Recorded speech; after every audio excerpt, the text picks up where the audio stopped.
नमस्कार प्यारे साथियों, आज मैं आपको गुरु का महत्व और सत्संग का महत्व समझाने का प्रयास करूंगा।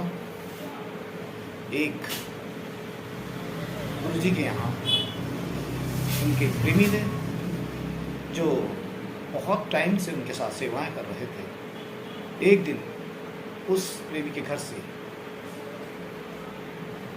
फोन आया कि तो मेरे छोटे भाई की शादी है, तुम उस शादी में शामिल हो जाओ। उन्होंने गुरुदेव को बोला, गुरु जी मैं काफ़ी टाइम से अपने घर भी नहीं गया हूँ और मैं चाहता हूँ कि मैं उस शादी में जाऊँ और वहाँ थोड़ा देखूँ। तो गुरुदेव ने कहा ठीक है जाओ। शादी में गया, शादी संपन्न होने के बाद वापस आया। वापस उस टाइम तक सेवा करी। अगले साल फिर उसके पास मैसेज आया कि तुम्हारे छोटे भाई के बेटा होने वाला है और तुम आ जाओ। उसने कहा गुरुदेव क्या मैं जा सकता हूँ? गुरुदेव ने कहा जाओ। उसने कहा गुरुदेव मैं जा तो रहा हूँ पर आप मुझे कुछ ऐसा कुछ बताओ जिससे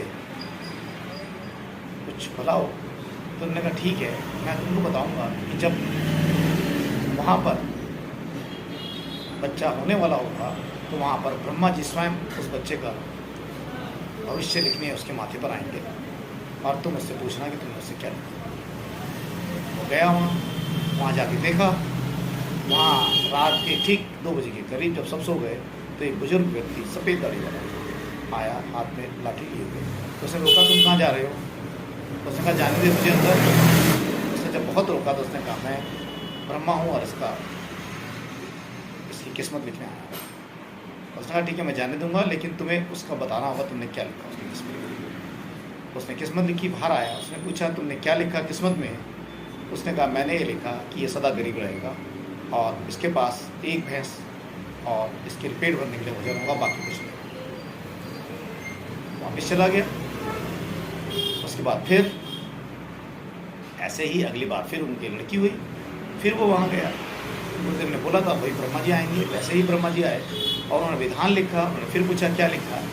उसने लिखा कि ये लड़की अपना शरीर बेचकर धन कमा सकती है, इसकी किस्मत नहीं है। उसे बड़ा दुख हुआ कि मेरे दोनों भतीजे बेकार निकल गए। उसने कहा प्रभु क्या ऐसा हो सकता है? गुरुदेव ऐसा हो सकता है कि इनका भविष्य बदला जा सके? गुरुदेव ने कहा वैसे तो संभव नहीं है, लेकिन मैं तुमको एक विधि बताता हूँ, तुम जाओ। तो वहाँ गया। उसने देखा गरीबी में जीवन जी रहा है।